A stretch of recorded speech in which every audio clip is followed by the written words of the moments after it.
back. So we have 45 minutes presentation and 5 minutes for the Q&A. So by the way, we are also recording this webinar for training purposes. Now, so why are we here? Our speaker will talk about optimizing Recording health and stopped. cancer, diabetes, and heart Recording health. in progress. Whether you're curious, have personal connections to these conditions, or simply want to learn more about prevention and management, so you're in the right place. Yeah. Okay, so Dr. Delgado is an accomplished internist and medical oncologist from the University of the Philippines College of Medicine. His expertise extends to oncology nutrition, and he has also served as a former oncology medical director for pharmaceutical corporations. Additionally, he holds a professional diploma in psychotherapy. Having spent significant time in Singapore, Dr. Delgado brings a wealth of experience and insights to our discussions. Now that he's back in the Philippines, we're fortunate to have him share his knowledge on optimizing health, particularly in the context of cancer, diabetes, and heart health. Let's give a warm welcome to Dr. Alex Delgado. Wow. Thank you, Precious, for that kind introduction. Guys, kamusta kayo? I mean, can I just know whether there's somebody who doesn't understand Tagalog? If I need to speak in English, please write 1 kung kayo po ay hindi nakakaintindi ng Tagalog. Wala naman, no? So everybody can understand Tagalog, okay? So magta-Taglish lang ako para natural yung dating, okay? If you require that I speak in English, there's going to be a midnight session today, especially for you. All right. So, as mentioned, we'll be talking about ways in which we can optimize our health because, as they said, health is really wealth. I hope they can see my slide. Let me share my slide now. Ayan. Nakikita po ba? Yes? Yes, Doc. Okay. All right. Very good. Thank you so much. Okay. Una sa lahat, I just wanted to make a disclaimer that the opinions that are expressed in this webinar are purely mine. No? USANA does not assume responsibility for what I'm going to say here. And this presentation is mainly for educational purposes only. Again, the USANA products are not meant to diagnose, prevent, or treat any medical condition. Klaro, guys, ha? Hindi tayo nagkiklaim ng ano mga cure or anything like that. Okay. Before I proceed, let me just tell you about my wake-up call maybe about 5 years ago. I was on a flight from New York to Singapore after I attended a convention ng mga oncologists in New York and meeting with the headquarters sa Chicago. And then when I was about to land in Singapore, grabe yung hilo ko. I was experiencing a violent vomiting. My heart was like grabbing palpitations that I had to be brought to the emergency room in Singapore. Although I thought ito lang yung regular na vertigo, di ba? Pagpababa kasi ng eroplano, minsan yung pressure sa ear can affect and can cause that dizziness actually. Pero when they did an ECG, lo and behold, my heart was like going berserk. The rhythm was going berserk. And kumbaga prelude na to flatline. And they had to do an emergency angiogram, and they noted that 2 of my main coronary arteries are blocked, almost 50%. So I was like a walking time bomb na hindi ko alam. So the following day, I was wheeled into the operating room and ready na magkaroon ng angioplasty. They will dilate with a balloon yung artery na clogged. But with the danger that that artery might rupture, and if that happens, they will have to do an emergency wak. They will cut me up in the chest, open and remove that blood vessel that ruptured and replace it with a new blood vessel na galing sa leg, no? Which is really a scary procedure. At that moment, guys, grabe, my life flashed before me. Sabi ko, how did I come to this? Ano nangyari? Parang dumaan lang yung buhay mo and then here you are.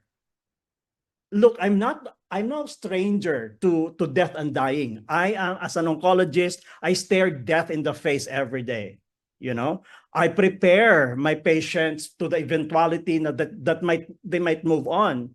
And here I am. Ironically, I was so unprepared for my own. Diba? Guys, the reason why I am telling you this is because, look, I am career-wise successful. I was financially stable. I have a good family. Pero when it comes to health pala, pag you are at the throes of that possible exit from this earth, nothing else matters. Baliwala. Baliwala kung mawawala ka sa pamilya mo, baliwala kung malumpo ka. All the things that you have earned means nothing. And that was a wake-up call for me. And I really bargained for the Lord to just spare me, please. Spare me, and I'm going to really change my lifestyle. Because at that point, as a BC medical director for the whole Asia Pacific of big pharma companies, my regular sleeping hours is about 3 to 4 hours every day. No? Normal na yun sa akin. I eat anything on the go. So I was like obese, as you can imagine. Okay, so sabi ng Philippine Statistics Authority in 2022 daw, ito yung 5 most common cause ng death sa Pilipinas. One is ischemic heart disease, just like what I had, where kumunti na yung blood flow doon sa puso ko dahil nabarahan na nga yung ugat. Cancer, which is my specialization, stroke, diabetes, and hypertension. Guys, out of these 5, 3 meron ako niyan. Wala pang cancer, pero sabi nila, the doctor daw will die of his own specialty. Wag naman, Lord. Wag naman po sana, no? Pero that means that about 38 people were dying every hour, prematurely, unnecessarily. Okay? Now, kung titingnan natin, diabetes is actually, grabe, dami-daming may diabetes. Sa Pilipinas is about 4 million ang diagnosed. Another 4 million will be undiagnosed pero may diabetes, hindi nila alam. And another 3 million is pre-diabetes, meaning nasa above normal pero hindi pa sa diabetic range, but give it about 3 years time, darating sila doon. So about 11 million people have this. Not only that, kakambal niya yung obesity. Almost magkasabay itong dalawa, no? And that is why we have a term called diabesity. And these 2 conditions are actually predisposing most of us to heart attack and stroke, which is what I had. I was obese, I had diabetes, I have ischemic heart disease. Okay. And as I have said in the past, diabetes can predispose you also to cancer, and also obesity is linked to about 13 kinds of cancer, including breast cancer, ovarian cancer, endometrial cancer in women, prostate cancer in men, pancreatic cancer, which is difficult to treat, colon cancer, and many others. No? So itong dalawang to, diabetes and obesity, leads to cancer. Can predispose all of us to that. Why is that? Because sugar, you know, sugar per se is not carcinogenic. It's not carcinogenic, pero yung cancer cells kasi ingest sugar at a rate 50 times faster than healthy cells. Yeah, yun talaga yung nagfi-feed sa kanila. That's what they need, you know, to survive and to keep on dividing, no? And therefore patients with diabetes are at higher risk of developing cancer, again because of obesity, because of chronic inflammation, which I'm going to explain, yung pamamaga sa loob ng katawan natin na hindi natin napapansin, no? Ang napapansin lang natin yung pamamaga sa labas ng katawan natin, pero yung mga internal organs minsan hindi natin nararamdaman, no? And because when you have high blood sugar, your immune system is not functioning properly. The immune cells are not able to do their job of hunting down cancer cells na nag-uumpisa pa lang. Okay?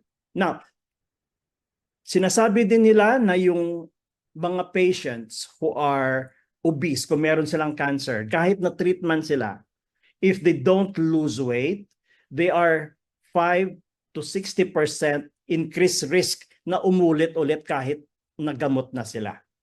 So that is why part of my management of my cancer patients, when I see that they are on the plump side, I make sure that we manage the nutrition part, the exercise as well, not trying to put them into their ideal weight as much as possible. Now, ano ang common theme? Akala mo magkakaibang sakit, heart attack, stroke, cancer, diabetes, parang magkakaibang sakit. Pero ang common theme sa kanila is that they are all lifestyle related. Even cancer it's not genetic. I mean, maybe 5 to 10% is genetic. 95 to 90%, 90 to 95% are actually really lifestyle, no? And because they are lifestyle related, it can be prevented, it can be controlled, and even reversed. Talaga ba? Pati cancer kayang i-reverse? If you look at other literature, no? This guy, Dean Ornish from Harvard, has actually published a book about reversing heart disease without surgery and without drugs. And this is the guy that I followed when I was suffering from my own heart problem. And this famous author also said that even diabetes can be prevented and reversed. We used to say na, ay pag may diabetes ka, lifetime mo na yan. No? Padami na lang yung gamot mo. Kumain ka na lang kasi may gamot naman. Mali naman, guys. Oo. Huwag nating antayin na masira yung internal organs natin. We should take care of it once you are diagnosed to try to control or even reverse it. Even cancer, ang sinasabi nila, there can be spontaneous remission. In some instances, pag early stage pa nga, pwede talagang the patient can really live long as if they have a normal lifespan, no? So nothing in this world is permanent for as long as you are determined to do something about your lifestyle, okay? Sabi ni Harvard, no? Yung chronic means long-term, low-grade systemic inflammation. May namamaga sa loob ng katawan natin. It's as if our immune system is in a heightened alert all the time. Parang may silent war na ongoing, you know, and therefore your immune system is under stress all the time. And that can misfire as a result, no? And they said sa Harvard na iyan ang dahilan daw ng bakit merong diabetes, heart disease, and cancer. So chronic inflammation. A lot of these degenerative diseases are actually has an underlying chronic inflammation. That's the word for today, no? Chronic inflammation as the underlying mechanism behind many of the chronic diseases that we are suffering from.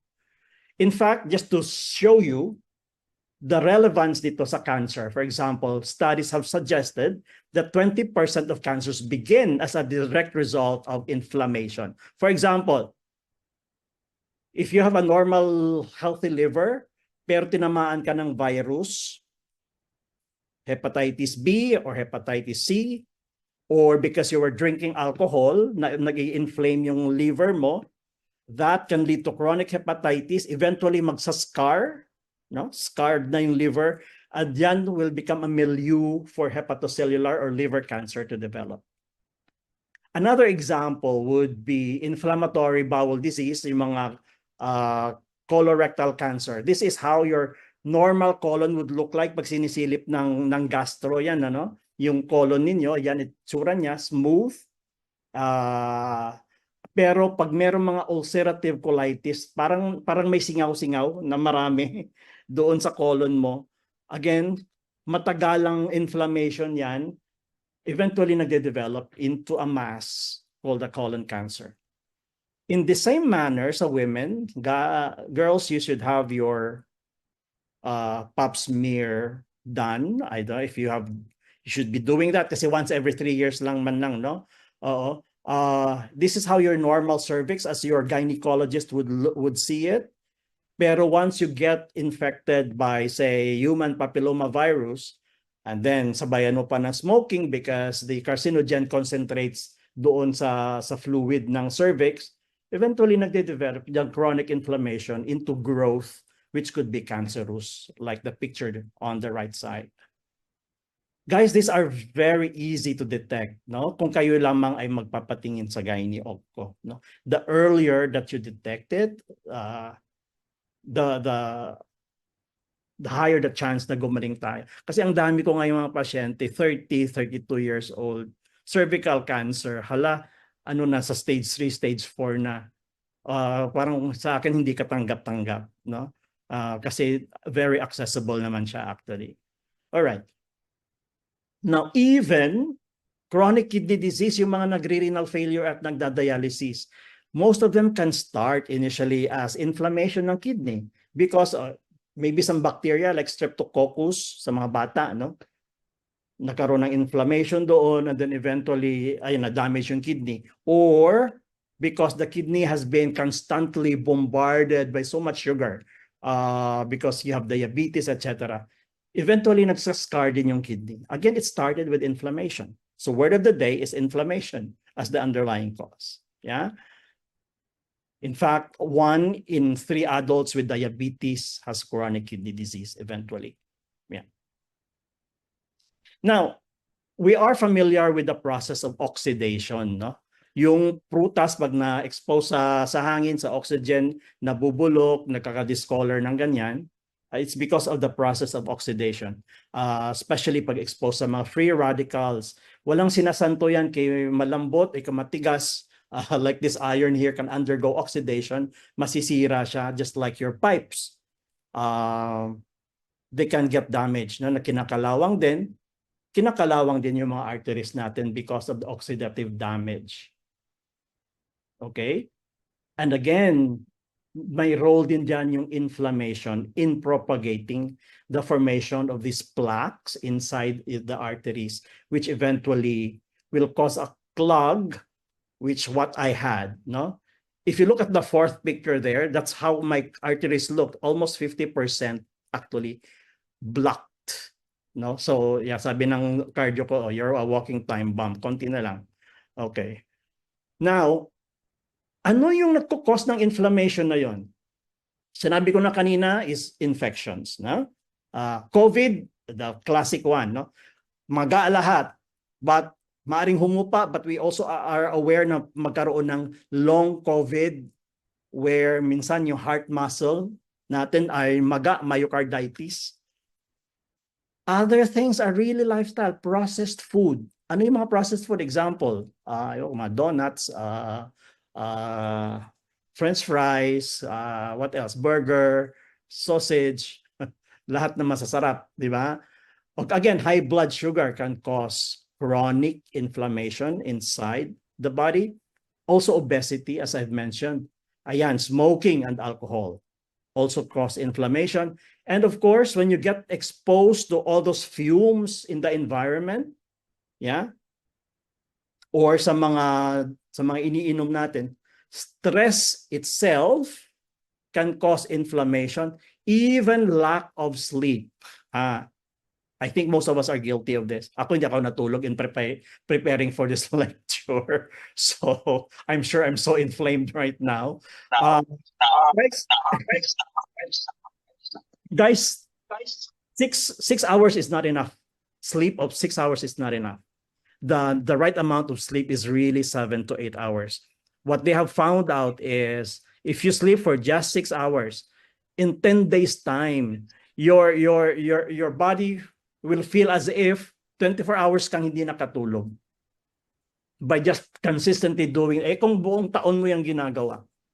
Yeah? And finally, yung gut health natin, yung balance between the good and bad bacteria is very crucial in maintaining, yung non-inflammatory state, Kaya lahat, mostly ng mga nagkukos ng inflammation nanggagaling sa ano sinasaksak natin, sa bunganga natin. And by the way, even the makeup that you put, may mga paraben yung iba dyan, even the plastic that you use can have some BPA as well that can be harmful to the body. So parang nowhere to hide, guys. So importante that we have to do something about our lifestyle as well. Okay. So ano yung anti-inflammatory remedies? Kung magayan sa loob, anong gagawin natin? Well, we have the option to take drugs, aspirin. Ang problema mo lang dyan, mabubutas naman yung bituka mo if you are on chronic aspirin. Steroids. It's a very powerful anti-inflammatory, but also it can make your blood sugar increase. Magmamanas ka rin. So and your immune system will also be suppressed by steroids. So it's not a healthy option. The other option, of course, is to eat anti-inflammatory foods, like, say, omega-3 rich foods, like smash. Salmon, mackerel or alumahan. A is anchovies or dilis, hindi yung dilis na tuyo, fresh na dilis. Sardines or tamban or tawilis and halibut, there are other omega-3 rich foods. I think yung mga olive oil, even avocado, I think sa omega-3. Pero kung hindi naman kayo mahilig sa salmon o hindi kayo kumakain ng fish masyado, then you have the option to take fish oil as well. Because fish oil is very anti-inflammatory. Guys, listen to this. Very anti-inflammatory. In the past, yung ratio ng food natin ng anti-inflammatory and pro-inflammatory ng kapanahunan ng ating mga ninuno, 1:2 yan. For every 1 na anti-inflammatory, 2 yung pro-inflammatory. Ngayon, 1:36, 1:40. Dahil sa dami ng mga processed food na kinakain natin, na overrule na yung mga healthy na anti-inflammatory foods. But not all fish oil are equal. Importante kung anong source ng fish oil natin. Ang daming naglipa ng fish oil sa market, but you have to make sure that the source of the fish oil is such that nanggagaling siya sa mga maliliit na fish. Because pag maliliit yung fish, the chances of them having ingested mercury is so much small, it's lesser than fish oil coming from large fish. Dahil nag-accumulate na yung mercury because of the food chain. Importante yon. Hindi lang basta-basta fish oil. Alamin natin kung saan nanggagaling yung source. Again, fish oil is a very good anti-inflammatory food or supplement, but also good for the eyes, good for the heart, good for the brain, even good for the brain of a developing fetus. Kahit sa buntis, pwede mo siyang ibigay kasi it may be helpful for the developing brain ng neonate or ng fetus. Okay? Now, another good anti-inflammatory source, natural, would be yung grape seed. extract. Puro seedless na kasi yung grapes natin ngayon, di ba? Puro sugar na lang. But then if you can find yung mga grape seed, I think that's a healthy choice. Sabi dito sa libro sa school na naturopathic oncology, it's a powerful antioxidant daw, perhaps 50 times more than that of vitamin C and 20 times that of vitamin E. Akala ko nung una claim ito ng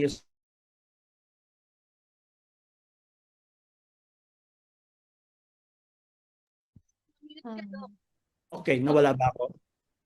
Okay. Okay, na can you hear me now? Yes, Doc. Okay. So again, grapeseed extract is very powerful anti-inflammatory. Again, this could be a good supplement if you want to control inflammation. Paano natin na malalaman na may inflammation kayo sa loob? We have some lab tests that we do, to find out kung merong inflammation sa loob, no? Like ESR, your CRP, may mga laboratory test tayong ginagawa. I do that routinely so many of my patients para malaman ko if I need to supplement them with anti-inflammatory supplements, okay? Or modify their lifestyle. Okay.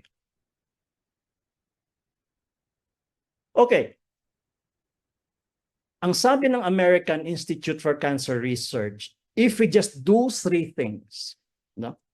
If we do healthy diet, if we do regular physical activity, you don't even have to go to the gym, or you should maintain a normal weight, 30 to 40% of all cancers can actually be prevented. Wow. Simpleng bagay lang to, healthy diet, regular physical activity, normal weight. Sabi naman ng American Heart Association, to lessen your risk of heart disease, anong gagawin? Healthy diet, regular physical activity, maintain normal weight, and avoid smoking and alcohol. Okay? Ayon naman sa American Diabetes Association, to keep yourself from getting diabetes, maintain a healthy diet, good physical activity, maintain normal weight. Guys, 3 in 1. Di ba? If you do all these things, you address your risk for cancer, you address your risk for heart disease, you address your risk for diabetes by doing all these things. Pero parang ang hirap, yun ang madalas nating hindi nagagawa actually. Let's examine how does a healthy diet look like. Sabi nila, ang recommendation is to take 5 to 10 servings of fruits and vegetables. How does that look like yung 5 servings na yan? So every box here represent 5 servings ng fruits and vegetables. Can you write 1 if you are doing this consistently every day? Sige nga. Ginagawa ba natin to? Ito lang. Hindi naman eksaktong ganyan, pero at least hindi ko nakikita yung chat eh. Teka. Oy, marami din nagwa 1 talaga. Ano ba? 1 ba ito ng 2 to 3 servings lang po. Ano ba? Bakit? Kulang sa budget. Oo nga, sa totoo lang ha. Ay, sorry. Ang recommendation nga kasi is 5 to 10 servings. So yung mga pictures na yun kanina, dapat doble pa nga kung talagang i-maximize mo. Pero ang totoo niyan, many of us don't even comply. Siguro only 1 out of 4 people are able to follow that recommendation. Most of us are actually overestimating na, oy, kumain ako ng salad kahapon. Okay na ako. No? Pero next nakain mo ng gulay talaga is maybe after 3 days pa. So hindi talaga sapat. No? Akala mo lang sapat na yung kinakain natin, pero actually we are way below the recommendation. Okay? This is how it looks like in reality. Diba? We just eat on the go, burger. Ako actually, guilty ako niyan. Kasi nang umalis ako ng Singapore at mag-isa na lang ako at wala na nang gluluto, puro na lang fast food, no? Kasi wala naman magluluto. But then, every now and then, I try to get salad and all that stuff. Pero ang hirap to discipline yourself to do it consistently. Di ba? Consistently. Ito actually yun eh. I don't know if how many of you are have a sweet tooth. I have a sweet tooth. For a long, long time, Coke yan. Donuts yan sa gabi, lalo pag 2:00 natutulog, no? Ice cream, no? This high glycemic index food give you a spike of energy for short periods. High na high ka, no? May energetic ka pagkakain mo nito. Pero as early as 30 minutes, magka-crash ulit yan. Hilo ka na naman. Parang parang wala ka na namang energy, magkikrave ka na naman ng sugar. So magsa-cycle lang siya, magsisiso lang siya. And all these simple sugars like this can induce, again, systemic inflammation and can cause insulin resistance, which can lead again to obesity. So cycle lang siya, guys. So, I was like this for the longest time. Kaya ako naging obese. Umabot ako sa 82 kilograms. Ang ideal ko is 68 kilograms. I was like super overweight. Until I found Nutri-Meal actually. Because this enabled me to break my craving for sweets. Dahil once I discovered this powder, which contains mostly protein, di ba? At low glycemic siya, meaning hindi siya mag-flood into the bloodstream. Kaya matagal yung effect niya sa katawan mo, no? Parang you feel full at hindi ka hindi ka magugutom kaagad, no? So this is how I challenge my family actually to start giving up on rice, no? By substituting our meal initially with this protein powder. So sabi ko, 5 days lang natin gagawin. Lunch, dinner, breakfast for 5 days. And then after 5 days, nobody wanted to go back. Because siguro nahiya na lang kung sino unang magbi-blink. Pero right now, sa bahay sa Singapore at least, wala nang rice halos, no? Kung meron man, siguro quinoa or brown rice, no? So that changed our lifestyle. Kahit pa konti-konti muna. Kahit doon muna sa rice ang i-give up. Eventually, nag-give up na rin si soft drink, no? Because mawawala na rin talaga yung cravings mo for sweets. Yeah? Try this muna, guys, if you want to wean yourself off from mga carbs na hindi nyo mabitaw-bitawan for some time. Or what I would suggest is you stock up on i-chop nyo na yung mga prutas, no? Na ready, kahit 3 klase lang, na pwede nyong dukutin pag kayo nagugutom, no? Para hindi kayo matitempt na mag-order ng French fries. At saka uminom muna ng tubig, madalas kong sabihin, uminom muna ng tubig pag kayo'y nagugutom, baka hindi kayo nagugutom, uhaw lang. Okay? Somebody lost weight following my advice to drink water first before reaching out for food. And true enough, most of the time, uhaw ka lang talaga actually. No? All right, so these are some of the low glycemic fruits that you can stock up on. Kahit 2 o 3 klase lang meron sa ref. No, para may madukot pag kayo nagugutom, lalo na pag you stay late, no? Sa halip na dudukot ng mga chips or dumukot ng soft drink, have something like a green tea ready, no? Because green tea is good for cancer as well. It has components which can push the cancer cells to commit suicide, or what we call in medicine apoptosis, no? They kill themselves. No? So, yun ang healthier option natin. Okay. So, importante din guys yung dietary fibers, no? Because the dietary fibers are the food of your good bacteria. Prebiotic sila, no? And also, they are may important na component siya that will para magsisweep ng mga dumi natin sa colon, and also may mga components yan siya na it feeds the bacteria there sa colon natin to prevent the development of colon cancer. Now, sabi nila, ang recommendation is 25 to 30 grams of dietary fiber daily. How does that look like? 25 to 30 grams ng fiber. Tingnan mo nga kung nagagawa mo ito. 25 grams would be 1 cup ng broccoli, 1 cup ng quinoa, which is 5 grams, 1 cup ng green peas, 1 medium banana, and 1 orange. That will be 25 grams. Guys, nagagawa ba yan?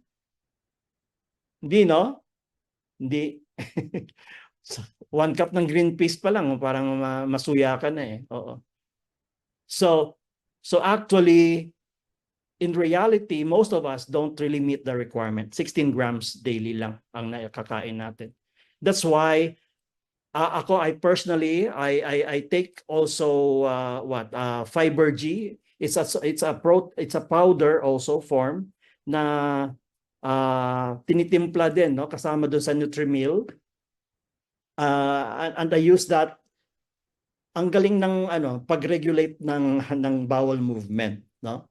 Because they are also the food, those fibers are also the food ng iyong good bacteria, prebiotic siya bale, no? Okay. So what about supplements? Okay. The reason why I got interested in USANA in the first place was because a lot of my patients are asking about, Doc, anong pwede kong kainin? No? Most of my cancer patients, yung una talagang tinatanong, anong bawal? Anong pwedeng kainin? No? So I got curious, ano nga bang pwede mong i-advise sa pasyente? So I studied cancer nutrition as well to answer these questions. Pero ang problema sa cancer patients, they don't eat, especially during chemotherapy. Walang kagana-gana. No? So I think the cancer patients are one of the most nutritionally depleted patients. Only because walang intake, tapos yung demand pa ng katawan natin while undergoing chemotherapy, it's just so much. So I was asking myself, what can we give in lieu of fruits and vegetables kung hindi naman talaga nila nakakain yung 1 cup of green peas, etc., etc. No? So sabi ko, sige, aralin natin yan. But then I realized that a lot of the supplements in the market is unregulated.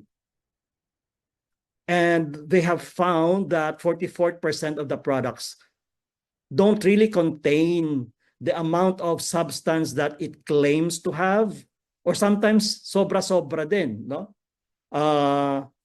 Yung sobra-sobra na yan can actually harm the kidneys. Like folic acid in excess amounts can actually cause damage to the kidney. So pag kulang, hindi maganda. Pag sobra, hindi rin maganda.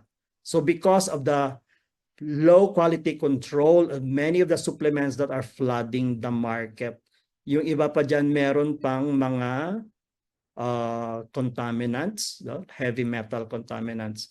So that is why I'm very particular about what supplement you should be taking, no? So when we studied this, I came upon the work of this man who is a microbiologist and immunologist. So na-curious lang ako sa kanya. So binasa ko siya. In fact, when it was introduced to me by my friend and office mate, I didn't jump in immediately.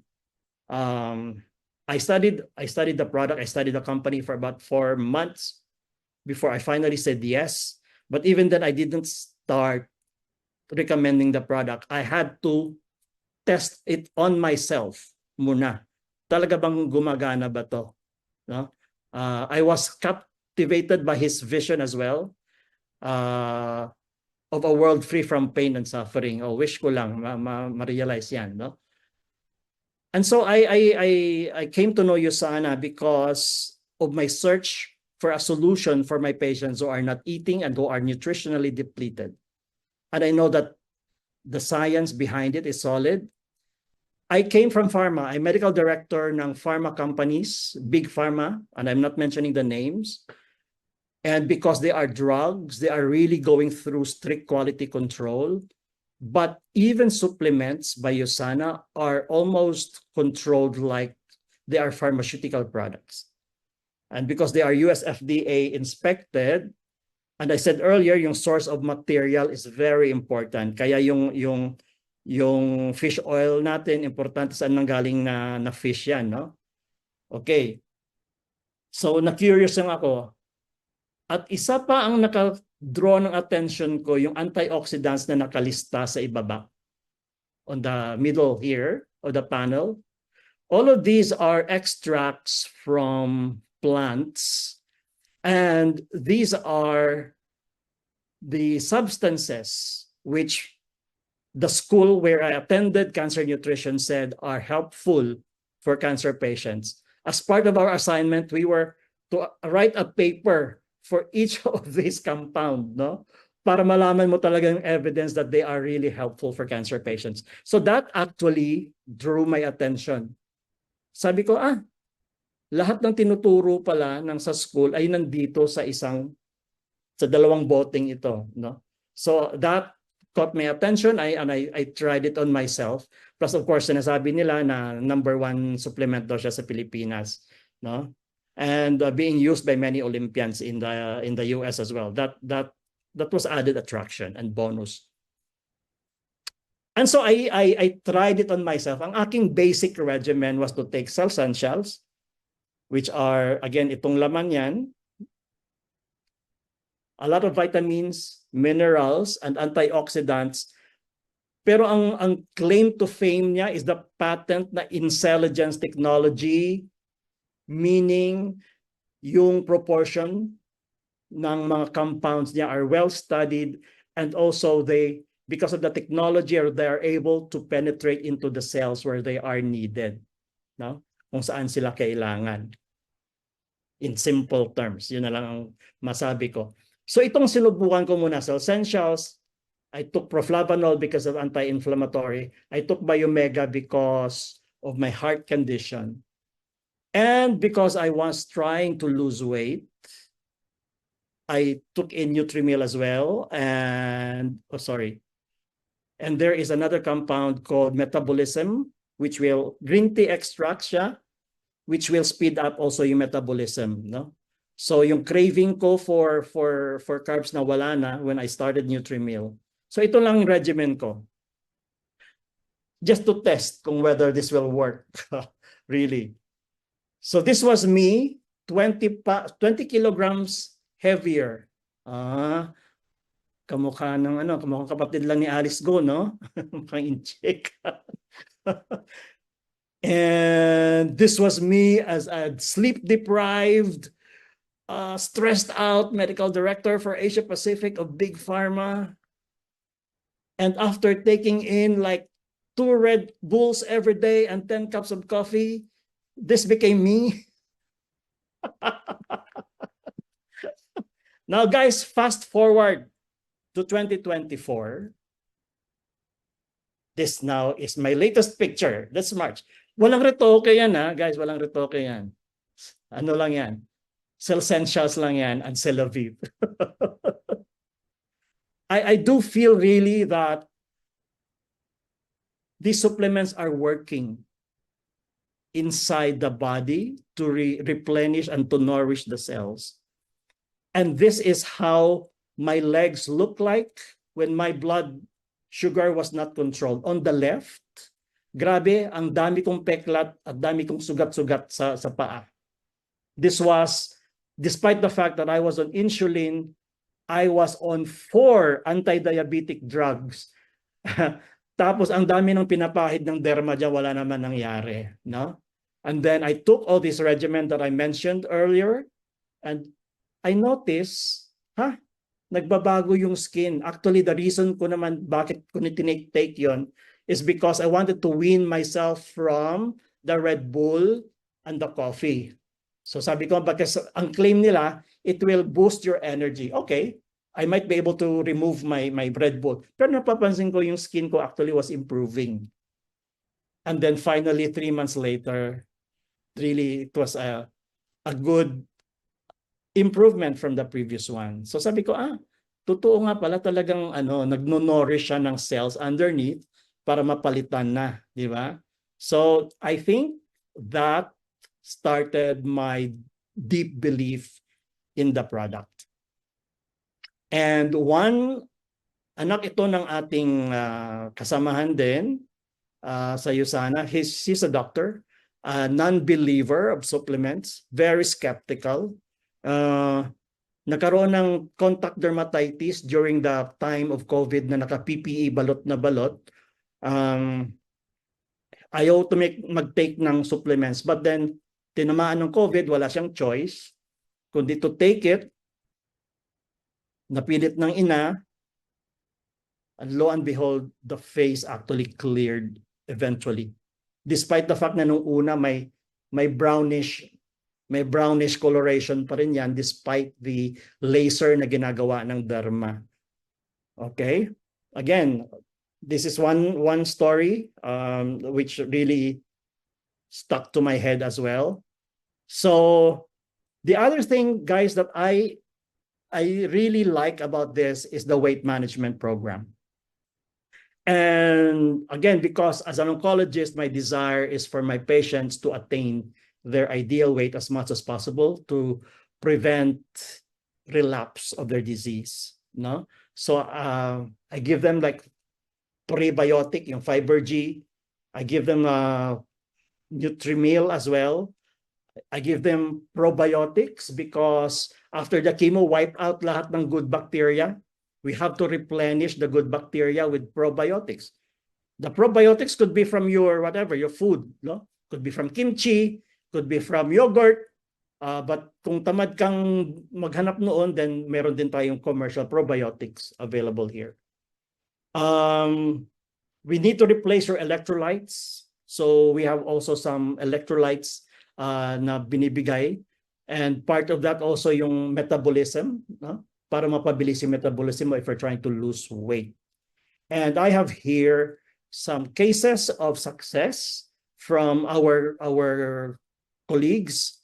Somebody from Australia actually lost from 82.3 kilograms to 74.3 kilograms from September to November. Matter of about mga September, October, mga 2 to 3 months siguro yan. And we have another colleague here. Vavoom na siya after going through the program as well. I think USANA has this usual weight management challenge. And we have this couple here who also significantly lost weight once they took the challenge. So talagang may result, guys. Pero again, ang payo ko is not just to rely on supplements. Dapat holistic dapat yung approach, meaning dapat may kasama pa rin exercise. No? Hindi dapat nawawala yung exercise. Kasama rin pati yung tamang tulog. Because kung hindi kayo natutulog ng maayos, you will be craving for tasty foods, meaning the salty, the fatty foods, yun ang kinikrave natin ng madaling araw. Okay? So holistic dapat yung approach natin. No? Importante din yung mindset when you are attempting to lose weight because as I always say, weight loss is a mind game more than a physical one. No? Kasi pag sumuko na ito, wala na. Suko na agad. Oo. Okay, going back to my cancer patients because I think malnutrition is really rampant among cancer patients. And it is said that pure malnutrition is responsible for more than 40% of cancer deaths. No? Namamatay sila sa malnutrition. So wala silang kalaban-laban sa chemo, pati sa infection, if the body is not well nourished as well. Idagdag mo pa dyan na talagang walang kagana-gana, na may kasama pang pagsusuka. So that is why the need to do some supplementation. And I put my patients really on a full support. Nutrimil, some would go for Ensure or whatever other commercial preparations, but this is my personal choice. I give them also Health Essentials because ando na yung minerals, vitamins, and the antioxidants that they need. A common question that people ask me is, paano Doc pag nagkikimo? Hindi ba magkokontra yan? So what I do is, I give my supplements usually, let's say pag nagkimo ngayon, I left mga 3 days. Tinitingnan ko muna kung anong binigay na chemo, ano yung half-life niyan. Kailan na yan wala na sa dugo, saka ko i-introduce yung supplements para hindi magkokontra, kumbaga. Most of the time na wala naman actually, kaso just to appease yung mga fellow doctors ko na, baka naman man-negate ang effect ng chemo pag binigyan ng supplements. So what I do is, okay, i-wash off muna natin yung chemo, usually mga 3 days, and then saka natin i-introduce yung supplements, and then I pull it out again mga 2 days before mag-umpisa na naman yung next cycle ng chemo. So that's how I do it. Okay, so these are just some examples of my patients na this person here on the left, hindi matuloy-tuloy yung chemo niya by another oncologist because the liver enzymes were just like 4 to 5 times above normal. So, naka 1.5 months na delayed yung chemo. So, okay, sige. Subukan na lang natin yung isang supplement na Hepasil, which is a powerful antioxidant.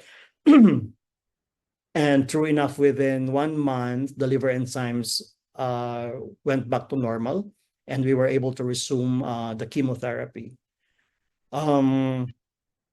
Pag tumataas yung liver enzymes, I usually would investigate, no? Kasi ang dali kasi i-attribute nila sa ay dahil yan sa supplements na iniinom mo. Teka muna, nagkikimo ito kaya may effect din kaya yun sa liver, no?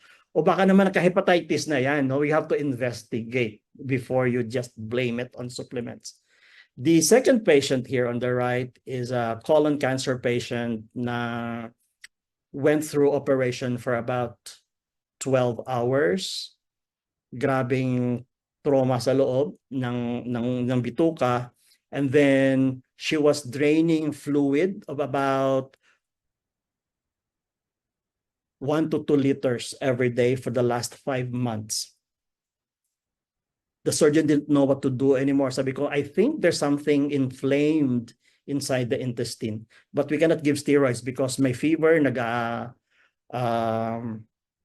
may fever yung patient, baka may infection, and then nutritionally depleted na. And then marami pang complications. So I give him all the works, cell essentials, probiotics to replenish the good bacteria, anti-inflammatory in the form of Biomega fish oil, and proflavanol, grapeseed extract. And sabi niya, Doc, dati 100 cc per hour. And then for the last 2 days, 45 cc per hour na lang. Sabi niya, nag-start daw siya ng USANA noong April 18. By April 28, in 10 days time, natanggal na yung Granada ang dalawa. So I was really impressed, no? From 50 cc naging 3 cc, and then eventually natanggal yung dalawang drain, which has been there for 5 months, draining 1 to 2 liters per day. At ang sabi niya, ang galing ko nang maglakad. Dati I walk like an 80-year-old lola. At dati kapag nag-mall kami, pag-uwi namin ay pagod na pagod ako. Now, after malling, ay mataas pa rin ang energy ko. I think comments like this really buoys up your spirit as a doctor as well. Sometimes parang suntok sa ban, totoo ba ito, mangyayari ba talaga to? Wala namang wawala kasi pushed against the wall na yung patient. So, again, support for cardiovascular health. Again, guys, itong mga ito ay hindi gamot talaga. Just to support the function of the cardiovascular system. Just to share again, another story from isang colleague natin. Kasama natin, the brother had a heart attack at 45 years old. Nag-angioplasty, no? Tapos nag-develop ng cardiomyopathy, meaning the heart muscles have become so dilated that ang tibok niya ganun na sa halip na malakas, di ba? To pump out the blood, the ejection fraction is just 20%. This is really massive heart failure, no? Mas stage 3, stage 4 heart failure yan. She was put on supplementation, again, with no expectation na gagaling yung puso niya. But the good thing is, despite the fact na ejection fraction is only 20%, almost pa ganun-ganun na lang yung puso, the guy is able to do biking. Nakapaglalakad, the quality of life was just so good as if it's normal. Eventually, of course, nag-pass away then, but then he was given like 5 years more of quality life, di ba?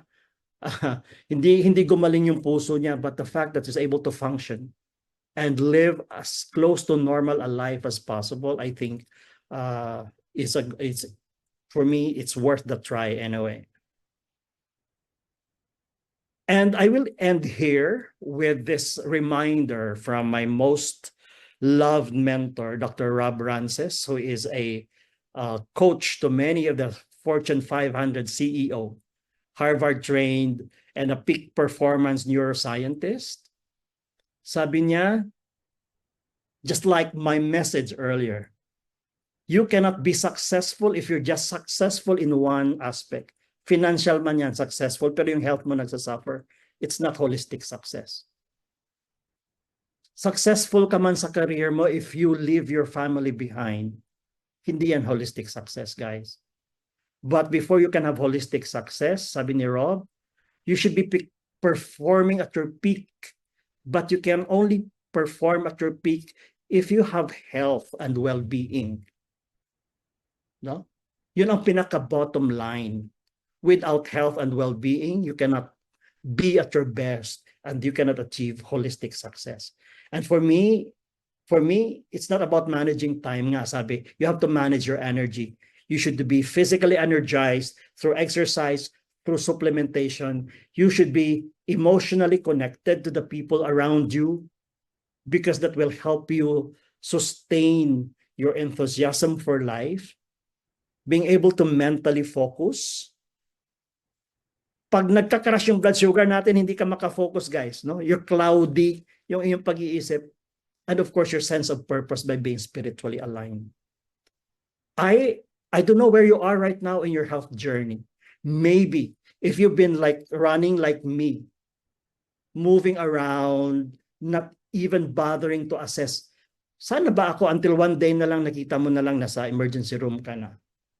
Maybe, guys, time to pause this weekend and say, what do I need to do to improve in those other domains of my health? If you value your life that much, 24 hours should be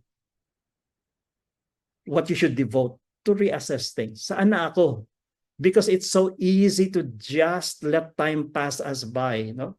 Dire-diretso lang tayo ng trabaho without pausing to see what is the trajectory of my life. And I invite you guys to just do that this weekend. Tingnan lang isang aspeto ng health natin. Okay? Sabi ko nga madalas na yung mga kotse natin, madalas pa nating mas inaalagaan natin, pinapaayos natin, pinapa-change oil natin ng regularly, pinapa-check up natin, pero yung katawan natin madalas napapabayaan. Although we know yung car can be replaced, our bodies cannot be replaced. So with that, I hope that will trigger some consideration for you to think through. Saan na ba ako? Saan ang priorities ko? So thank you for listening to me for the last 45 minutes. And I'm open to questions kung meron man po. Ayan. Thank you so much po, Doc Alex. So, ayan. Please send your thank you messages sa ating chat box. And pwede din pong mag-heart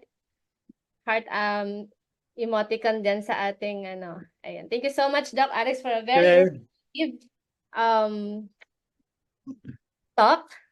Ayan. So, kung meron po tayong mga questions, pwede po tayo mag-type sa ating Q&A box. And kung meron po tayong mga gustong i-share ng mga learnings, ayan, pwede rin po natin i-chat sa ating chat box. So, actually, umabot tayo ng 301 participants. So, grabe. Wow, I'm impressed. Thank you po sa lahat ng nag-attend ng ating webinar. So, gusto ko lang din pong i-share yung aking learning. So, grabe, sobrang grateful po ako na nakilala ko din ng ating products, no? So, ang laki po talaga ng tulong sa akin at sa buong family. So, yung isa sa mga learnings ko po is the earlier the better. Huwag tayong matakot magpa-check up, magpatingin lalo na kung tayo ay may nararamdaman. And also, isa po sa mga talagang na-learn ko na kailangan kong i-apply is ito, no? Ang health po natin ay depende sa atin pong lifestyle. So, kaya ayan, no, application talagang kailangan ayusin po ang ating lifestyle. So, of course, isa pa is meron tayong good news kasi sabi nga ni Doc, nothing in this world is permanent. So, even po ang mga sakit is pwede pang. So, ayan. So, meron na po ba tayo mga questions? Meron po isa. Ayan, sige po. So, from Miss Mary, meron po ditong nag-question. Doc, there's also doctors doesn't want us to drink supplements, especially when undergoing with chemo. Is it really necessary to avoid taking it? What's your point of view? Yeah, nasabi ko na kanina, no? Kasi ang dami kasing mga haka-haka na it will negate daw the effect of chemotherapy, but studies have shown na hindi naman totoo. May mga studies. So that is why, if that were the case, I would have been the first one to avoid that, no? So what I do nga, if the chemo is being given cyclically, meaning like minsan may mga interval na mga 3 weeks, hinahayaan ko muna na mawala na yung chemo sa blood, saka ako papasok. But there was a question there, no? Paano kung naka-oral chemo siya, di ba? Tuloy-tuloy yun wala namang hinto. So what I do in that instance is to look at, is there a possible interaction between that oral chemo and the components ng supplement? Because I am consulting a 3 database yung tinitingnan ko of medicines and mga natural products, supplements, para malaman ko lang kung meron bang potential interactions. Kung wala naman, then I will go ahead and if I see na nakakatulong sa pasyente. Guys, sa totoo lang, for example, kung takot sila doon sa mga tablet supplements, no? For me, minsan kahit yung Nutrimil man lang, di ba? Yung lalo pag walang ganang kumain yung pasyente, mabigyan naman lang ng Nutrimil at ma-increase yung caloric intake nila. I think that to me is already a step forward, no? Okay, so I know that many of you are struggling with doctors who don't believe in supplementation. Sometimes you just have to ask them, bakit? Bakit, Doc? Anong objection niyo doon? And sometimes hindi rin nila alam kung bakit. Wala lang, kasi hindi ko siya kilala or maybe because of some negative perception around. Ang dami kasing naglipa ng mga supplements na nagki-claim ng kung ano-ano din, no? Na parang, dahil yan sa supplements na yan, tumaas yung creatinine o tumaas yung liver enzymes, no? I will not deny that, no? Because for sure there are low quality supplements that can really impact the liver or the kidney, and therefore can raise liver enzymes or creatinine, no? But rather than blame the supplements as a reflex, no?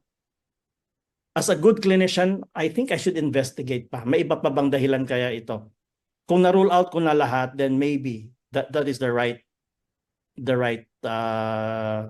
attribution ng pagtaas. Now, for USANA, I've been asking as the scientist, kasi recurring question ito Ano ba, mayroon ba tayong data na naka-damage sa kidney or sa liver? So far, sa dinami-dami ng mga taong namang nag-take naman ng USANA, in their database, I don't think there is anything significant to warrant a warning.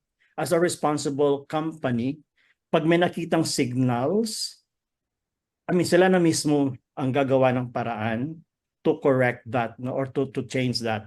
But so far, in so many times na nag-ask the scientist ako, I have yet to see a signal that it does damage. But again, hindi ko siya ibabaliwala pa rin. I will investigate. Yes, thank you, Doc Alex. Grabe, napaka-comprehensive ng kanyang answer. And I think yung ibang questions din na nasa chat box ay nasagot na rin po ni Doc Alex. Next po, pwede po ba nating tawagin si Mr. Salik? Yan, he's raising his hands. And by the way, guys, we are mag-entertain lang po tayo ng around 2 to 3 questions. Ayan, thank you. Yes, ma'am. Good afternoon, ma'am. Ay, Narinig mo ako, ma'am? Yes po. Yes, Doc. Tawag dito, nag-mic ako kasi may tanong ako sa iyo, medyo mahaba. Actually Sige. kasi, Doc, ganito. Diabetic person ako, Doc. Bali, ang nangyari kasi sa akin, Doc, nung nalaman ko na diabetes ako, nung lumaki yung paa ko, banda sa kaliwa. Hello, Doc? Oh, yeah. Bali, tumaba yung paa ko sa kaliwa. Bali, ang lumalabas sa akin, Doc, doon sa paa ko is dugo at saka nana. Bali, nagpa-laboratory test ako. Then, na-found out nila na mataas yung blood sugar level ko. Tapos, nangitim yung paa ko, Doc. Ngayon, nangyari yun nung August. Bali, since now kasi, Doc, gusto ko sana bumalik yung kulay ng paa ko as a normal kasi till now, meron pa rin itim, Doc. Ano bang dapat kong gawin? Bumaba na po, Doc, yung sugar level ko, Doc. Nag-normal na ako nung December. Nag-take ako Wala na ng yung sugat, ha? Wala na yung sugat. Wala na yung sugat. Bali, nag-take ako ng insulin. Bali, 12 yung insulin take ko dati. Tapos, nung December, naging normal na ako. Okay. Bali, black lang, Doc, ng sapa ko ang hindi masyadong matanggal. Yeah, it will take time kasi parang ano yan eh, parang dead. So ang ginagawa ko sa sarili ko I take full supplementation. Yung sinabi ko kanina, naka-Essentials ako, naka-Proflavanol, because Proflavanol also promotes blood flow doon sa mga maliliit na mga ugat, no? Also naka-Biomega because it has an effect on the skin as well and anti-inflammatory. Yung maitim na yon will take time. Take time bago matanggal. But eventually, just like any dead cells, eventually i-erode mo siya. Ako nga ginagawa ko niyan, talagang I get alam mo yung parang rough na surface. Ano ba to? Yung patola na ano ba tawag nito? Guys, ano tawag mo doon? Parang it's just to rub off the skin. Pero wag masyadong wag masyadong malakas kasi parang ini-encourage ko lang. And then I put on something to para mag-soften yung skin, no? Para eventually madali siyang scrape. Pakita ko sa Teka, siguro we can do a private consult. Pakita mo. Okay. nakita mo, Doc? Nakita mo, Doc? Konti, oo, pero hindi malinaw. Anyway, I can have a private consult with you and then we can look at it again. Let's have some suggestions. Pero at least, Doc, kumbaga, yung akin na naging purpose is nag-normal na ako. Okay, that's good. Yeah. Actually, Doc, sa totoo lang, full diet ako nung nangyari sa akin yung since August. Marami na akong tinake na yung medicine na binigay sa akin ng doktor ko, tapos yung mga herbal pa. Tapos nag-diet ako, hindi na ako tumikim ng mga tuna or salty foods, anything, sugar, less rice. Kasi, Doc, ayoko na maulit, Doc. Tama. Mabuti nga hindi naputol yung paa mo. Kung yung infection na yon was bad and your blood sugar was not detected and controlled, that is where the amputations come in. Kaya ingatan mo sarili mo, brother. Thank you for sharing. Thank you for sharing. Yes. Ayan, thank you po for sharing and thank you po, Doc Alex. Meron din po ditong question, Doc, kung meron na akong iniinom na maintenance, hindi ba makaka-apekto ang pag-take ng Yosana products? Okay, ang advice ko dyan parati is, guys, don't just pull out your maintenance without telling your doctor. No? Your USANA is not meant as a substitute for whatever you are maintaining right now. Maari na with over time, your condition might improve to warrant either a reduction of the dose or maybe even a pulling out of some of those medicines, no? Just like what happened to me, I used to be in insulin, but because of the lifestyle change, natanggal si insulin, oral na lang, and of course, disciplined diet then, no? But don't do it on your own. It's always in partnership with your primary physician, please. Wag lang bigla niyong tanggalin na lang, mamaya makasama sa inyo. So again, it's not a substitute for what you are taking right now, but do it in consultation with your doctors. Kasi mamaya pwede naman siyang dahan-dahaning babaan yung dose kung nag-improve na because of supplements plus lifestyle change. Yeah. Yes. Ayan. Thank you po, Doc Alex. And last two questions na lang po tayo, no? So, meron po dito, good morning, Doc. I would like to ask, what is the nutritional support for diabetes type 2 offered by our company? Ayan. Again, sa diabetes naman talaga is really lifestyle change. If you look at Cellsentials, it has some components there that somehow aids in controlling sugar as well, no? So it's not like the solution itself, no? Again, may kasama talagang lifestyle modification yung diet mo. At marami ka pang resources na pagtitingnan, actually hindi lang from the company, on what changes you can implement, no? And one thing, guys, for sa mga may diabetes, sleep is important. Ang napapansin ko sa sarili ko, when I sleep for 4 hours, my blood sugar is on the roof. Pero pag naka 8 hours ako, the blood sugar comes down naturally. Because lack of sleep is a form of stress. Importante ang tulog sa pag-control. Now, there are a lot of hidden sugar in the foods that we eat, sa mga sauce, sa mga mayonnaise, sa mga kung ano-ano. Be careful about those hidden sugar, no? Because they might actually contain more sugar than the table sugar that you're taking. We have a module on diabetes, actually, and that is one thing I'm passionate about because I have been a sufferer of diabetes for some time, but now luckily I've gotten control of my blood sugar. So we have also a separate module on that in future health talk.